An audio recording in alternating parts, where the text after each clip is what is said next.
Football দুনিয়ায় এখন একটাই প্রশ্ন, নেইমার জুনিয়র কি 2026 বিশ্বকাপে খেলতে পারবে? আর এই প্রশ্নটাই আজ শুধু ব্রাজিল নয়, পুরো ফুটবল বিশ্বকে ভাবাচ্ছে। যেই নেইমার ছিল ব্রাজিলের সবচেয়ে বড় প্রত্যাশা, যে ছিল বিশ্বের অন্যতম ভয়ঙ্কর ড্রিবলার, যে মাঠে নামলেই প্রতিপক্ষের হৃদস্পন্দন বেড়ে যেত, আজ সে লড়ছে নিজের শরীরের সাথে, নিজের ভাগ্যের সাথে। 2023 সাল থেকে শুরু হয়েছে তার ইনজুরির দুঃস্বপ্ন। এসিএল ছিঁড়ে যাওয়া, মেনিসকাসের সমস্যা, তারপর লম্বা কয়েক মাস মাঠের বাইরে থাকা। সবাই ভেবেছিল ঠিক আছে, নেইমার ফিরবে, নেইমার আবার জ্বলবে। কিন্তু ফুটবল কখনো কখনো নির্মম হয়। 2025 সালে আবার নতুন চোট, থাই ইনজুরি, নি পেইন। একটা নয়, দুইটা নয়, একটার পর একটা ইনজুরি নেইমারকে টেনে নিয়ে গেছে নিচে, আরও নিচে। যেই নেইমার আগে মাঠে আগুন লাগিয়ে দিত, আজ তাকে দেখা যায় হাসপাতালে, ফিজিওর রুমে বা ট্রেনিং গ্রাউন্ডে একা দৌড়ে নিজের শরীরকে বোঝানোর চেষ্টা করতে, প্লিজ আরেকবার আমাকে খেলতে দাও। একটা পডকাস্টে নেইমার কেঁদে ফেলেছিল। সে বলেছিল, আমি যখন মাঠে পড়ে যাই মানুষ ভাবে যন্ত্রণা নেই, কিন্তু আসল সত্য হলো প্রতিটি ইনজুরি আমাকে ভেতর থেকে ভেঙে দেয়। সে বলেছে, আমার মন এখনও খেলতে চায়, কিন্তু আমার শরীর আমাকে বারবার থামিয়ে দেয়। তার চোখের পানি দেখে বোঝা যায় নেইমার শুধু একজন ফুটবলার নয়, সে একজন মানুষ যে ফুটবল খেলাকে ভালোবেসে জীবনের সব কিছু দিয়েছে। আর আজ সেই খেলাই তাকে কষ্ট দিচ্ছে সবচেয়ে বেশি। মানুষ প্রশ্ন করে, নেইমার কি সত্যিই খেলার ভক্ত? সে কি সত্যিই মাঠে ফেরার আগ্রহ রাখে? উত্তর হলো হ্যাঁ, নেইমার খেলাই বাঁচতে চায়। নেইমারের সবচেয়ে বড় ভালোবাসা ফুটবল।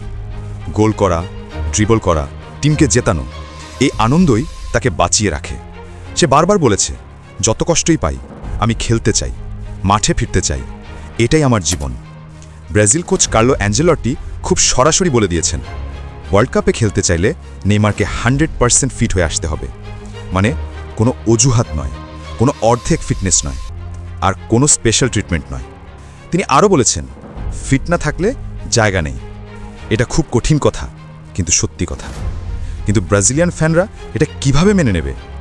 ব্রাজিলের সাপোর্টাররা নেইমারকে ভালোবাসে ভীষণভাবে। তাদের চোখে নেইমার এখনও সুপারহিরো। নেইমার নিজেই বলেছে, 2026 হবে আমার শেষ ওয়ার্ল্ড কাপ। মানে এই ওয়ার্ল্ড কাপ তার শেষ নাচ, শেষ লড়াই, শেষ যুদ্ধ। এটাই শেষ সুযোগ নিজেকে প্রমাণ করার, ব্রাজিলকে কিছু দেওয়ার, আর নিজের ক্যারিয়ারকে সেরা জায়গায় শেষ করার। কিন্তু সে কি এই সুযোগ পাবে? 2025 সালের শেষের দিকে নেইমারের অবস্থা এক কথায় অনিশ্চিত। বারবার মাসেল ইনজুরি, হাঁটুতে ব্যথা, সান্তোস দলে ফিরেও নিয়মিত ম্যাচ খেলতে না পারা, মাঝে মাঝে ডিসকমফোর্ট দিয়ে মাঠ থেকে বের হওয়া। বিশেষজ্ঞরা বলছে, নেইমার ফিট হলে ওয়ার্ল্ড কাপে খেলবে, কিন্তু ফিট হওয়াটাই বড় চ্যালেঞ্জ। আর এটাই সত্য, ব্রাজিল এখন নেইমার ছাড়া ভয়ঙ্কর শক্তিশালী। Vinicius Junior, Rodrygo, Raphinha, Martinelli সবাই টপ ফর্মে। তাই নেইমারকে জায়গা পেতে হলে নাম নয়, অতীত নয়, পারফরম্যান্স আর ফিটনেস দেখাতে হবে। কিন্তু মজার বিষয় হলো, গত 3 বছর ব্রাজিলের হয়ে নিয়মিত না খেলেও এখনও ব্রাজিল দলে নেইমারের চেয়ে বেশি গোল কারণেই। এটাই নেইমার, অনুপস্থিত থেকেও দলের স্ট্যাটস লিডার। তাহলে প্রশ্ন, নেইমার কি 2026 ওয়ার্ল্ড কাপ খেলবে? উত্তর খুব সহজ, যদি নেইমার 100% ফিট হয় সে খেলবেই। আর যদি আবার চোট পায়, ওয়ার্ল্ড কাপ স্বপ্ন শেষ। ফয়সালা এখন নেইমারের শরীরের হাতে আর তার ভাগ্যের হাতে। পৃথিবীর প্রতিটি কোণে, ব্রাজিলের প্রতিটি ঘরে একটাই আশা, আরেকবার, শুধু আরেকবার নেইমারকে ওয়ার্ল্ড কাপে খেলতে দেখতে চাই। ব্রাজিলের যত সাপোর্টার আছে সবাই চায় নেইমার মাঠে নামুক, কারণ তাদের চোখে ব্রাজিল মানেই নেইমার। কিন্তু ইনজুরি নেইমারকে ছাড়ছে না। যতই সে লড়ুক, ইনজুরি আবার তাকে নিচে ফেলে দেয়। এটাই তার সবচেয়ে বড় শত্রু। কিছুদিন আগে নেইমার জুনিয়রের হাঁটুর ব্যথা নিয়ে অনেক আলোচনা হয়েছিল। ডাক্তার, কোচ আর সবাই তার অবস্থা নিয়ে কথা বলেছিল যে তাকে মাঠে নামতে নিষেধ করেছিলেন।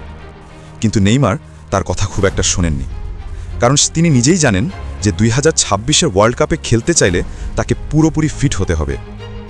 মিলিয়নস অফ ফ্যান্স এখনও অপেক্ষা করছে শেষবারের মতো নেইমারকে ওয়ার্ল্ড কাপ মঞ্চে দেখার জন্য। সে কি ফিরবে? সে কি আবার মাঠে জাদু দেখাবে? নাকি এটাই ছিল তার শেষ চেষ্টা? সময় সেই উত্তর দেবে। কিন্তু সত্যটা একটাই, ফুটবল বিশ্ব কখনোই নেইমারকে ভুলবে না, কারণ নেইমার হলো আবেগ, নেইমার হলো জাদু, নেইমার হলো ফুটবলের শিল্পী।